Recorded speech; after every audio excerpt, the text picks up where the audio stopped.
Hello, Phil here from Wings of Pegasus, and welcome to another analysis video. On the agenda tonight, we have Johnny Winter, and Johnny's going to be joined by Derek Trucks. So we're going to have some awesome slide playing here, I think. But let's get these guys up on screen and see how they get on. 1, 2, 3, 4.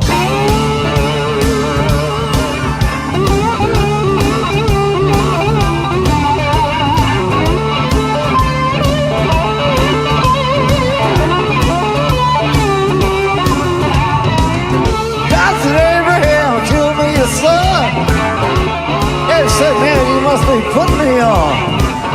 God said no, and you say what? God said you can do what you want, but now next time you see me coming, man, you better run.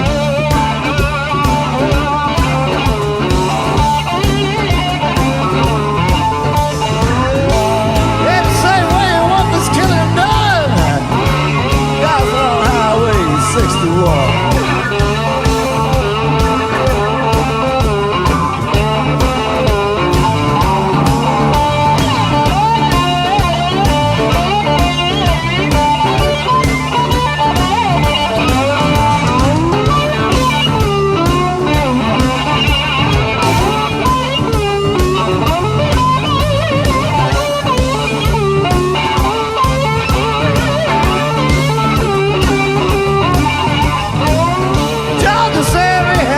So I'm just going to stop it there. You can see the bassist in the background just like with a grin as wide as his face, and I think that's what happens when you're watching Johnny Winter play, and some of the lines just classic blues lines, and such a great slide player. And I say all the time about players that the great players, that when they age, they just seem to maintain that same level. They can still emote through the guitars. It's something that they never lose, and Johnny's certainly doing that here. Just a really cool slide playing, and it's kind of not to be underestimated as well. The fact, like always, that he's singing and playing as well makes it a lot more difficult, especially sliding and singing as well.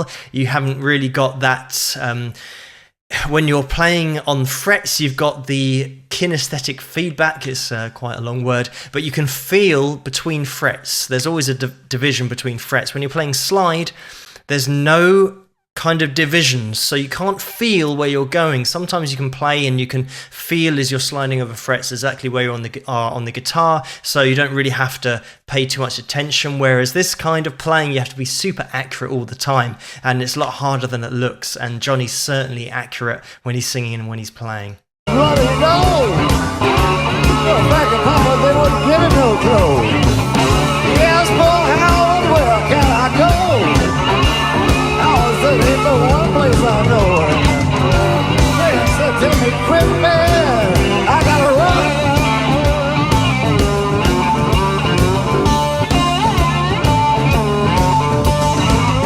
And say, where you want this killing done?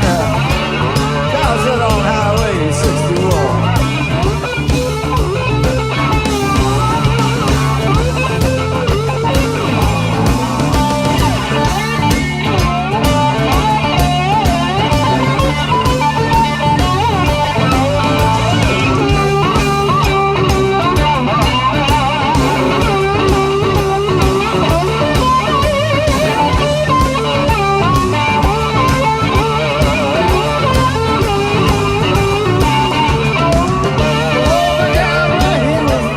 Another little example there of the really top players. They'll repeat lines and they'll kind of get their melody and their lines into your psyche, kind of into your head. It's just one of those things that you find yourself walking around kind of humming lines, like lead guitar lines, and you think, oh, what am I humming? Oh, it's that lead guitar line.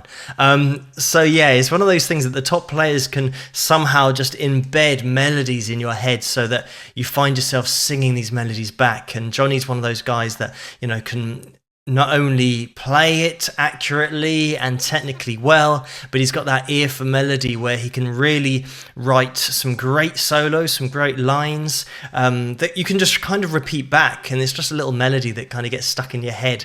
And yeah, I mean, he could kind of probably do that all night, just come up with new melodies that are also just as good as the last one. And that's a real rare talent to have as well.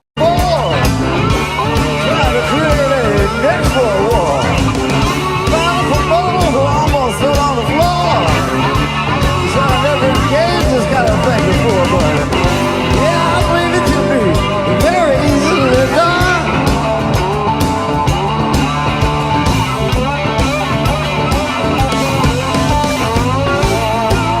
Boy, I just pointed with his gun and said, that way down Highway 61.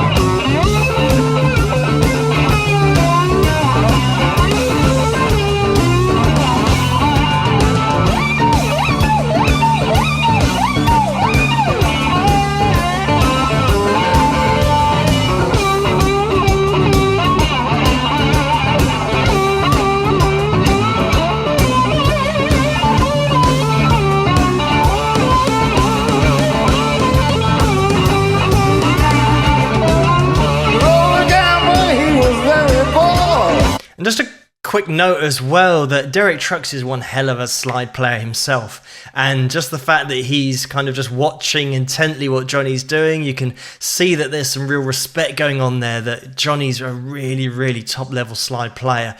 And it's one of those things that you can't help but think that back in the day, in kind of the 60s and the 70s and the 80s as well, basically the length of these guys' careers, like Johnny here, is playing kind of right up until the end, and he's kind of got that musician attitude of just playing for the love of it and being really good at what he does.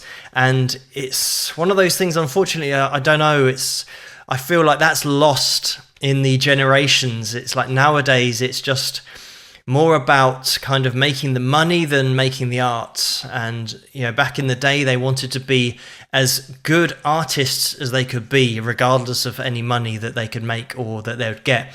Often the best artists, the best players and the best songwriters never made any money, or they made very little money from it, and then maybe got a break and then started getting the royalties. But the fundamentals were just the love of music. You can't help but have real respect for these guys that didn't make a huge amount of money, like stupid numbers you get nowadays.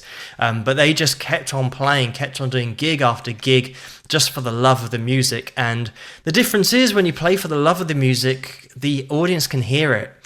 It just emotes through what you're playing, through what you're singing, the guitar lines you're playing. So yeah, really cool playing here. I'm going to put the link to this video in the description below. I don't want this video to go on for too long, but I suggest you guys watch this whole thing because it's really cool to see Johnny playing still at the top of his game. And if you get a chance, check out Derek as well. I'll probably do a video in the future on Derek Trucks because he's a amazing slide player as well. But this is certainly a really cool live performance, and one of those ones that you just got to kind of take your hat off to Johnny, and just one of the legends. Kind of thankfully we've been left with his music and left with videos like this that we can watch. But thank you so much for suggesting this video for me to take a look at. If you like this video, please give it a thumbs up and subscribe, and I'll see you guys at the next one. Rock!